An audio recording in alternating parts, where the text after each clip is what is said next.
Bekasi Coastal Gravel ini adalah event sepeda pertama kali gua.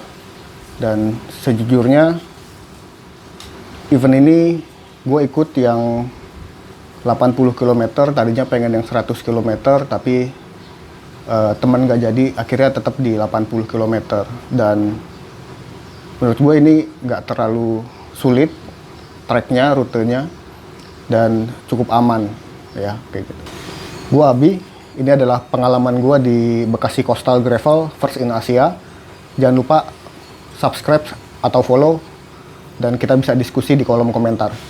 Tadinya pengen sempat mundur ya, karena mikirin dari Sumarekon Mall terus ke Revo Mall kayaknya udah tambah jauh karena harus bolak-balik naik sepeda sendiri. Dan ya udah, akhirnya tetap jalanin deh, walaupun bimbang gitu ya. Di event ini yang enak itu adalah nggak cuma lo sepedahan berjam-jam. Kita itu beberapa kali naik kapal untuk nyebrang sungai, dan juga kita melewati benar-benar muara ya. Dari muara kita harus naik kapal ke berantem lagi.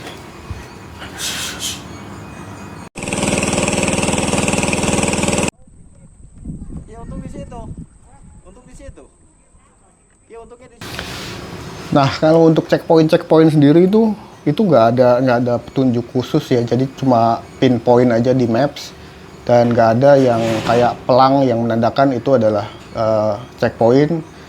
Jadi checkpoint pertama untuk 80 km itu justru ya kelewat jadinya, dan kita langsung ke checkpoint 4 waktu itu.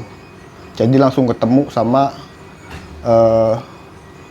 pesepeda yang di 100 km. Ya ketemu pesepeda yang ada di CP4, terutama yang dari 100 km itu, ya mikirnya ini orang-orang pada kebelet berak apa gimana ya? Kok kenceng banget jam 9 udah di CP4. Sedangkan kalau 80 km kan dia CP6, setelah itu baru ke CP4 gitu. Kenceng banget mereka, jam 9 udah sampai. Artinya mereka masih kurang ya sekitar 2 CP. Makanya mereka bisa COT itu di jam 12 udah selesai. Treknya sendiri sangat beragam ya.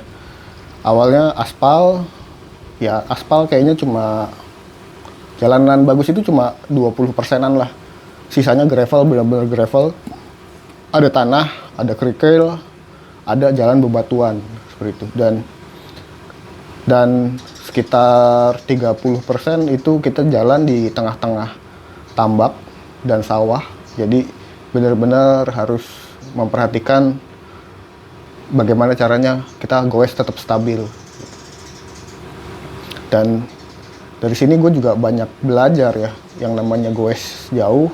Kita itu persiapan harus matang, segala macamnya harus ada gitu. Apalagi terutama untuk minum, hidrasi itu yang sangat penting. Secara setup sendiri, gue akhirnya ganti ban sepeda Java Wahoo City gue yang tadinya 28 menjadi 32. Dan untuk sisa setup lainnya itu nggak ada yang gue ganti, karena sebelumnya memang gue udah ganti.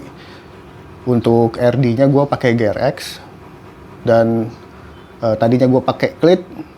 Gue memutuskan untuk tidak menggunakan clit karena gue memikirkan bahayanya kalau gue nggak bisa stabil ketika di jalanan-jalanan yang sempit seperti itu. Jadi gue harus quick respon terhadap situasi yang ada.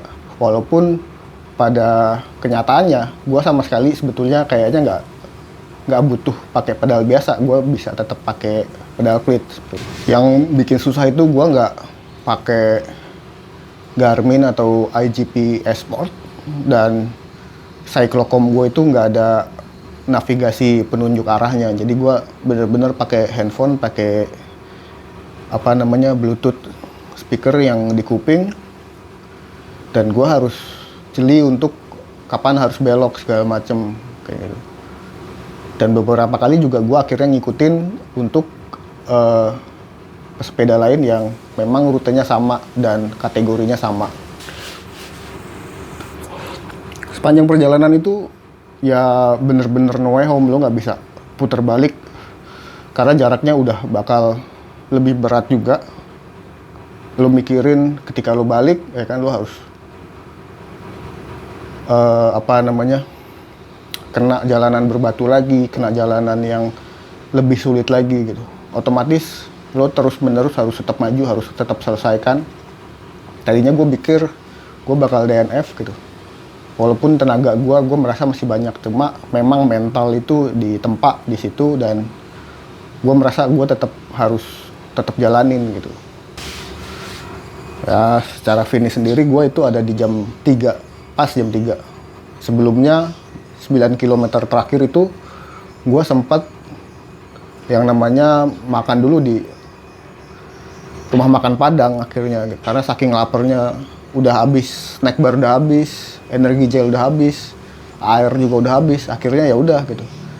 Tadinya Dedi yang nemenin gue bareng-bareng pengennya cuma minum doang, tapi ternyata dia juga lapar.